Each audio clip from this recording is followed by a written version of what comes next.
नमस्कार। आज हम पढ़ेंगे रक्त परिसंचरण तंत्र के बारे में पार्ट 3A, जिसमें हम पढ़ेंगे रक्त के बारे में, रक्त का संगठन यानी रक्त के घटक, किन किन पदार्थों से रक्त मिलकर बनता है, और रक्त के समूह का वर्गीकरण, रक्त के कार्य और रक्त वाहिनियाँ या रक्त वाहिकाएँ, धमनी और शिराएँ और इनमें अंतर के बारे में। तो चलिए शुरू करते हैं। सबसे पहले बात करते हैं रक्त की। रक्त यानी कि ब्लड। जानते होंगे कि रक्त जो है हमारे शरीर में सभी भागों तक पाया जाता है, सभी भागों में उपलब्ध रहता है। रक्त का जो रंग होता है वो जो लाल होता है वो हीमोग्लोबिन के कारण होता है। हीमोग्लोबिन वर्णक के कारण रक्त का रंग जो होता है वो लाल होता है। मनुष्य के शरीर में एवरेज यानी कि औसतन 5 लीटर रक्त पाया जाता है। एवरेज यानी औसतन 5 लीटर रक्त पाया जाता है। रक्त जो है वो एक तरल संयोजी ऊतक होता है।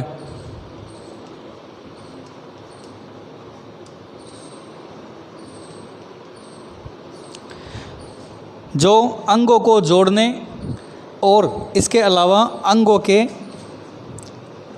यदि कोई दुर्घटना वगैरह हो जाए, चोट वगैरह लग जाए तो अधिक मात्रा में उपयोगी पदार्थों को बाहर न जाने से या निकलने से रोकता है। तो रक्त जो है वो तरल संयोजी ऊतक होता है। इसके अलावा रक्त की परिभाषा यदि देखनी चाहें, पढ़ना चाहें तो उसके लिए होता है कि वह तरल संयोजी ऊतक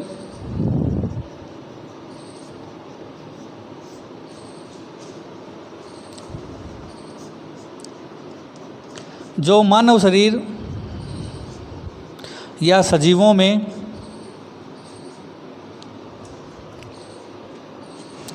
ऑक्सीजन व अन्य उपयोगी पदार्थ जैसे कि हार्मोन है, वह तरल संयोजी ऊतक जो मानव शरीर में ऑक्सीजन व अन्य उपयोगी पदार्थों को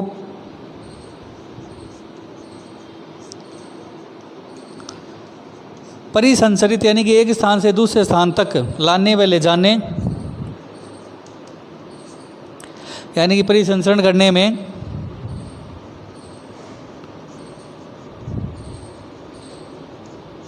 माध्यम का कार्य करता है।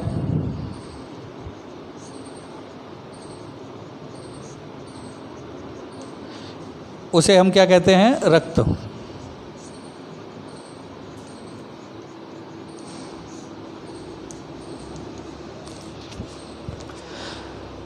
अर्थात रक्त तरल संयोजी ऊतक है जो मानव शरीर में ऑक्सीजन व अन्य उपयोगी पदार्थों के परिसंचरण के लिए एक माध्यम का कार्य करता है। रक्त का रंग लाल हीमोग्लोबिन वर्णक के कारण होता है। मानव शरीर में स्वस्थ व्यक्ति में औसतन 5 लीटर रक्त पाया जाता है। तरल संयोजी ऊतक होता है ये एक, यानी कि ऊतक होता है। और हमारे शरीर में परिसंचरण के बारे में बात करते हैं तो मनुष्य में परिसंचरण द्विबार यानी कि दोहरा परिसंचरण पाया जाता है। अर्थात एक बार रक्त जो है वो हृदय तक आता है और दूसरी बार वापस अंगों तक जाता है। इसके अलावा मानव शरीर में रक्त परिसंचरण बंद प्रकार का होता है, अर्थात नलिकाओं में या वाहिकाओं में ही बहता है, खुले हुए स्थानों में नहीं बहता। तो ये था रक्त। रक्त किसे कहते हैं, रक्त का रंग, औसतन वगैरह ये सब बातें। अब बात करते हैं रक्त बनता किससे हैं, यानी कि रक्त के घटक कौन कौन से हैं उनके बारे में बात करते हैं। रक्त के घटक की यानी कि रक्त का संगठन। रक्त का पीएच जो होता है यानी कि पीएच मान 7.4 यानी कि क्षारीय प्रकार का होता है। रक्त को मुख्य 2 भागों में बांटा गया, यानी 2 प्रकार के संगठक होते हैं। पहला है तरल भाग, दूसरा है निलंबित यानी कि ठोस भाग। तरल भाग जिसे हम प्लाज्मा कहते हैं सर्वाधिक मात्रा में होता है यानी कि 55%, जबकि निलंबित या ठोस भाग जो होता है जिसे कणिका या कोशिकाओं से मिलकर बनता है वो 45% होता है। तरल भाग के बारे में बात करें तो प्लाज्मा जिसे कहते हैं वह 2 प्रकार के भागों से मिलकर बनता है, एक तो जल और दूसरा कार्बनिक व अकार्बनिक ठोस पदार्थों में। देखिए जल जो है वो 92% होता है, अर्थात 92% जल प्लाज्मा का भाग बनता है। जबकि प्लाज्मा रक्त का 55% भाग होता है। जबकि शेष 8% में कार्बनिक और अकार्बनिक यौगिक जैसे कि हीमोग्लोबिन, प्रोटीन, बिलिरुबिन इत्यादि कुछ अन्य प्रोटीन पदार्थ होते हैं। इसके अलावा निलंबित व ठोस भाग जो है, जिसे हम कणिका या कोशिका कहते हैं, कणिकाओं को 3 भागों में बांटा गया है। पहला है आरबीसी, दूसरा डब्ल्यूबीसी और तीसरा है बिंबाणु। देखिए आरबीसी यानी कि रेड ब्लड कंडक्ट या रेड ब्लड, और उसके बाद कोशिका लाल रक्त कोशिका या लाल रक्त कणिका, और डब्ल्यूबीसी का मतलब होता है श्वेत रक्त कणिका यानी कि वाइट ब्लड कंडक्ट। दोनों में रंग के आधार पर अंतर होता है। देखिए ये लाल रंग के होते हैं जबकि ये श्वेत यानी कि रंगहीन होती है। आरबीसी में केंद्रक नहीं होता जबकि डब्ल्यूबीसी में केंद्रक होता है। आरबीसी कोशिकाओं का जीवन काल लगभग 4 महीने अर्थात औसतन 120 दिन के मान के बराबर होता है, जबकि डब्ल्यूबीसी का निर्माण जो है वो 10 से 12 दिन के बीच में होता है। हर 10 से 12 दिन के बाद में डब्ल्यूबीसी का निर्माण होता है। निर्माण जो होता है इन दोनों का, आरबीसी चाहे डब्ल्यूबीसी, दोनों का निर्माण अस्थि मज्जा में होता है, जबकि दोनों का विनाश जो होता है वो प्लीहा में होता है। इसीलिए ध्यान से सुने, इसीलिए आरबीसी और डब्ल्यूबीसी का कब्रगाह या कब्रिस्तान प्लीहा को कहा जाता है। आरबीसी का कार्य केंद्रकहीन होने के कारण ये गैस विनिमय का कार्य करते हैं, गैसों का आदान प्रदान या गैसों का विनिमय का कार्य करते हैं, जबकि इसके अलावा परिवहन का काम भी करते हैं। ये आरबीसी कोशिकाएं भोजन या पोषक पदार्थों का परिवहन और गैसों का आदान प्रदान करने के काम करती है, जबकि डब्ल्यूबीसी जो है वो रोग प्रतिरोधक क्षमता बढ़ाती है अर्थात रोगाणुओं से लड़ने का कार्य करती है, इसलिए इसे सैनिक भी कहा जाता है डब्ल्यूबीसी को। तीसरा भाग है बिंबाणु, जो कि कोशिका नहीं होती, कोशिका के खंड या टुकड़े होते हैं, जिन्हें थ्रोम्बोसाइट या प्लेटलेट्स भी कहा जाता है। 8 से 10 दिन एवरेज इनका जीवन काल होता है। कार्य होता है रक्त का थक्का बनाना। यदि कोई बाहरी चोट लग जाती है तो खून शरीर से ज़्यादा बाहर नहीं निकले, इसीलिए प्लेटलेट्स या बिंबाणु जो हैं वो रक्त का थक्का बना लेती हैं, जिसे हम अपनी भाषा में खरूंट कहते हैं, जिसके कारण से खून ज़्यादा बाहर न निकले। उसके बाद डब्ल्यूबीसी को 3 भागों में बांटा गया है, मुख्यतः 2 भागों में बांटा गया है, कणिका और अकणिका यानी ग्रेन्यूल्स और कल ग्रेन्यूल्स। ग्रेन्युलोसाइट में बेसोफिल, न्यूट्रोफिल और इओसिनोफिल, ये 3 प्रकार हैं, बेसोफिल, न्यूट्रोफिल और इओसिनोफिल। न्यूट्रोफिल सर्वाधिक मात्रा में पाई जाती है, अर्थात डब्ल्यूबीसी की वह कणिका जो सर्वाधिक संख्या में पाई जाती हो तो वो है न्यूट्रोफिल। उसके बाद अकणिका में यानी कि इनग्रेन्युलोट्स या इनग्रेन्युलोसाइट, महाभक्षक कणिका के रूप में ये अकणिका जो होती है यानी कि मोनोसाइट अकणिका में आती है, परंतु कुछ समय बाद महाभक्षक कणिका के रूप में बदल जाती है। तो वह डब्ल्यूबीसी की अकणिका जो महाभक्षक कणिका में बदल जाती है तो उसका नाम है मोनोसाइट। और दूसरा प्रकार है लिम्फोसाइट। लिम्फोसाइट को फिर 3 भागों में बांटा गया है, टी लिम्फोसाइट, बी लिम्फोसाइट और मारक यानी कि प्राकृतिक मारक कोशिकाएं। तो ये है रक्त का घटक। रक्त का घटक 2 प्रकार, तरल और ठोस। तरल पदार्थ जल व कार्बनिक अकार्बनिक पदार्थों से मिलकर बनता है, जबकि ठोस या निलंबित भाग जो है वो कणिका से मिलकर बनता है, जिसे 3 भागों में बांटा गया है, आरबीसी, डब्ल्यूबीसी और बिंबाणु या प्लेटलेट्स। डब्ल्यूबीसी को फिर 2 भागों में बांटा गया है, कणिका और अकणिका में। कणिका में बेसोफिल, न्यूट्रोफिल और इओसिनोफिल, जबकि अकणिका में मोनोसाइट और लिम्फोसाइट आते हैं। लिम्फोसाइट के फिर 3 प्रकार, बी लिम्फोसाइट, टी लिम्फोसाइट और प्राकृतिक मारक कोशिकाएं। नोट करें। स्टिनर ने प्रतिजन की उपस्थिति के आधार पर 4 रक्त समूह का वर्गीकरण किया था। अब बात कर रहे हैं रक्त समूह के वर्गीकरण की। 4 रक्त समूह हैं, जिनमें से पहला है ए रक्त समूह है, बी, ओ और ए बी। ए रक्त समूह में ए प्रतिजन पाई जाती है, जबकि बी रक्त समूह में बी प्रतिजन पाई जाती है। ओ रक्त समूह में कोई प्रतिजन नहीं पाई जाती, जबकि ए बी रक्त समूह में दोनों प्रतिजन पाई जाती है, और ए और बी दोनों।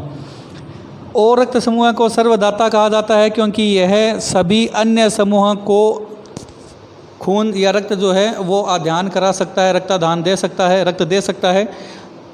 जबकि ए बी जो है वो सर्वग्राही के रूप में आता है, अर्थात सभी इन तीनों वाले जो समूह हैं उनसे रक्त ले सकता है, दे नहीं सकता, जबकि ये दे सकता है, ग्रहण नहीं कर सकता। तो सर्वदाता रक्त समूह है ओ और सर्वग्राही रक्त समूह है ए बी।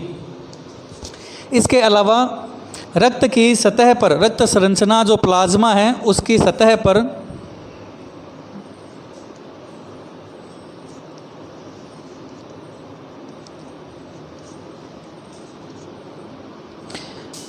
आरएच कारक पाया जाता है,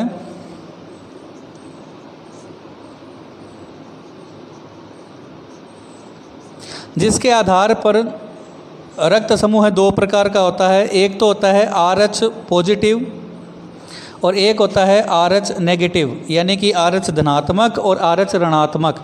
और दुनिया में यानी विश्व में 85% लोगों का जो रक्त समूह है उसमें आरएच धनात्मक होता है, जबकि शेष 15% में आरएच ऋणात्मक होता है। अर्थात आरएच धनात्मक 85% लोगों के रक्त समूह में पाया जाता है, आरएच कारक। तो ये था रक्त समूह का वर्गीकरण, उसके बारे में नोट करें। उसके बाद में बात करेंगे रक्त के कार्य के बारे में। रक्त का महत्व है हमारे शरीर में, रक्त के कार्य क्या क्या हैं उनके बारे में चर्चा करते हैं। कोशिकाओं व फेफड़ों के बीच में ऑक्सीजन व कार्बन डाइऑक्साइड का परिवहन करने का कार्य भी रक्त करते हैं। शरीर का तापमान नियंत्रित रखने का कार्य, शरीर का पीएच मान संतुलित करने का कार्य भी रक्त करता है।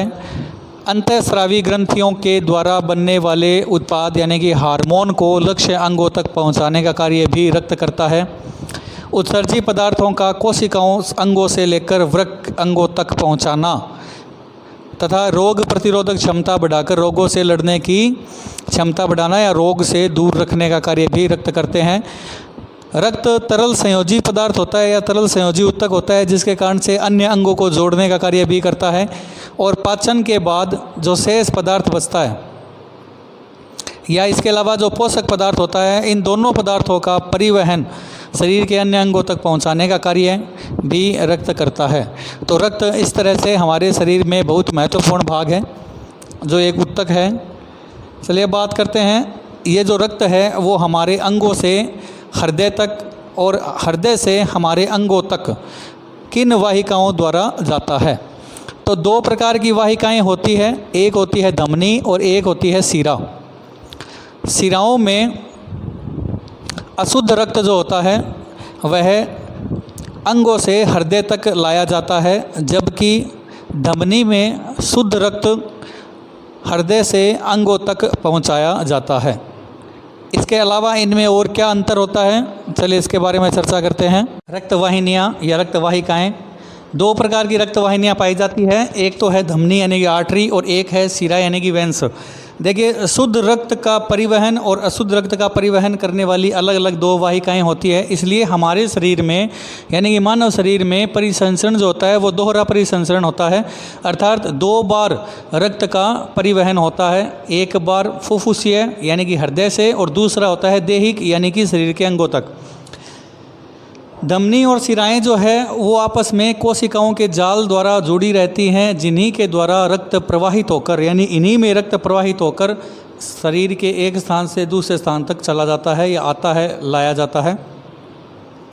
शुद्ध रक्त का परिवहन करने वाली है धमनी, जबकि अशुद्ध रक्त का परिवहन करने वाली होती है शिराएं। परंतु याद रखें, फुफ्फुसीय धमनी जो है वो इसका अपवाद होती है। फुफ्फुसीय धमनी अशुद्ध रक्त का परिवहन करती है, जबकि इसी तरह फुफ्फुसीय शिरा शुद्ध रक्त का परिवहन करती है। सामान्यतः धमनी शुद्ध रक्त लाती है, जबकि शिरा जो है वो अशुद्ध रक्त लाती है। दूसरा है रक्त हृदय से अंगों की ओर लाया जाता है धमनी द्वारा, जबकि शिराओं द्वारा रक्त अंगों से हृदय की ओर लाया जाता है। तीसरा है, इसमें धमनियों में वाल्व नहीं होते, जबकि शिराओं में वाल्व पाए जाते हैं। रक्त दबाव जो होता है वो धमनी में ज़्यादा होता है, अर्थात रक्त जो होता है वो दबाव के साथ बहता है, जबकि शिराएं जो है वो रक्त दाब नगण्य होता है, उसमें रक्त दाब नहीं होता। और इसी के आधार पर हम बात करते हैं रक्त दाब के रूप में। मानव में स्वस्थ व्यक्ति या स्वस्थ मानव में रक्त दाब यानी कि बीपी जिसे कहते हैं, ब्लड प्रेशर जिसे कहते हैं, 120 से 180 के मध्य होना चाहिए स्वस्थ मनुष्य का बीपी यानी कि रक्तदाब। पांचवा है, धमनियाँ जो होती है वो प्राय गहराई में स्थित होती है, जबकि शिराएं जो है वो त्वचा के नीचे स्थित होती हैं। तो ये था आज का पॉइंट, आज का टॉपिक। रक्त परिसंचरण का पहला भाग, जिसमें हमने रक्त के घटक, रक्त के समूह यानी कि प्रकार, समूह का वर्गीकरण, रक्त का कार्य, उसका महत्व और रक्त वाहिकाओं यानी कि धमनी और शिराओं के बारे में पढ़ा। इसके अगले भाग में हम पढ़ेंगे रक्त परिसंचरण की क्रियाविधि यानी कि मुख्य अंग हृदय और उसकी संरचना के बारे में। मिलते हैं फिर एक किसी अन्य टॉपिक के साथ। धन्यवाद।